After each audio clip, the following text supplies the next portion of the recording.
नमस्कार, एजीसीएनएन न्यूज़ पर आपका स्वागत है। मैं हूं मनीषा राणा। प्रस्तुत है आज का मुख्य समाचार। एमसीए ने चार्टर्ड शब्द के समानता को लेकर आईसीएआई की आपत्ति खारिज की। आईसीटीपीआई का नाम बरकरार। कॉर्पोरेट मामलों के मंत्रालय एमसीए के क्षेत्रीय निदेशक ने institute of chartered accountants of India ICAI की उस याचिका को खारिज कर दिया है जो institute of chartered tax practitioners India ICTPI के नाम में समानता को लेकर दायर की गई थी। आईसीएआई की इस आपत्ति पर कि आईसीटीपीआई अपने नाम में चार्टर्ड शब्द का उपयोग कर रहा है। निदेशक ने स्पष्ट किया कि चार्टर्ड एक सामान्य शब्द है जिसका विभिन्न संदर्भों में उपयोग होता है और इसे केवल किसी वैधानिक पेशेवर योग्यता से जोड़कर देखना स्वीकार्य नहीं है। कई कंपनियां हैं जिनके नाम में चार्टर्ड शब्द है, लेकिन वे किसी कानूनी अधिनियम के तहत नहीं आती। आईसीएआई, जिसकी स्थापना 1949 में हुई थी, भारत में चार्टर्ड अकाउंटेंसी पेशे को नियंत्रित करता है और इसके दुनिया भर में 4 लाख से अधिक सदस्य हैं।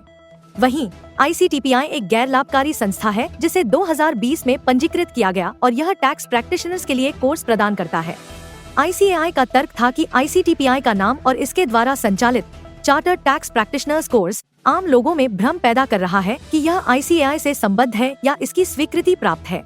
आईसीएआई ने दावा किया कि आईसीटीपीआई का नाम आईसीएआई के नाम से मिलता जुलता है और यह चार्टर्ड अकाउंटेंट्स एक्ट 1949 की धारा 24 का उल्लंघन करता है।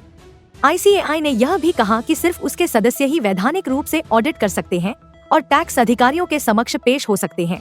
उसने आरोप लगाया कि आईसीटीपीआई का कोर्स आईसीएआई के कार्यक्रम जैसा है और इससे उसकी साख को नुकसान पहुंच सकता है। आईसीटीपीआई ने अपने पक्ष में कहा कि उसका नाम एमसीए के केंद्रीय पंजीकरण केंद्र से स्वीकृत हुआ है और वह 3 साल से स्वतंत्र रूप से कार्य कर रहा है। आईसीटीपीआई ने यह भी बताया कि उसके कोर्स राष्ट्रीय कौशल योग्यता समिति द्वारा मान्यता प्राप्त है और सरकार की स्किल डेवलपमेंट योजनाओं के तहत आते हैं। आईसीटीपीआई ने तर्क दिया कि चार्टर्ड अकाउंटेंट और चार्टर्ड टैक्स प्रैक्टिशनर 2 अलग-अलग पेशेवर उपाधियां हैं और आईसीएआई के आरोप को साबित करने के लिए कोई सार्वजनिक भ्रम का प्रमाण नहीं है। उसने यह भी बताया कि उसने अपना नाम ट्रेडमार्क करवाया हुआ है और आईसीएआई एक वैधानिक संस्था है, एमसीए के अंतर्गत बनी कोई कंपनी नहीं है, इसलिए वह कंपनी कानून के तहत इस तरह की सेवा का दावा नहीं कर सकता। आईसीएआई द्वारा दायर याचिका पर हाई कोर्ट ऑफ कर्नाटका ने पहले आईसीटीपीआई की कुछ गतिविधियों पर अंतरिम रोक लगाई थी, लेकिन बाद में मामले को क्षेत्रीय निदेशक को सौंप दिया गया और दोनों पक्षों को वहां पेश होने को कहा गया। क्षेत्रीय निदेशक ने पूरी सुनवाई के बाद आईसीएआई की याचिका खारिज कर दी।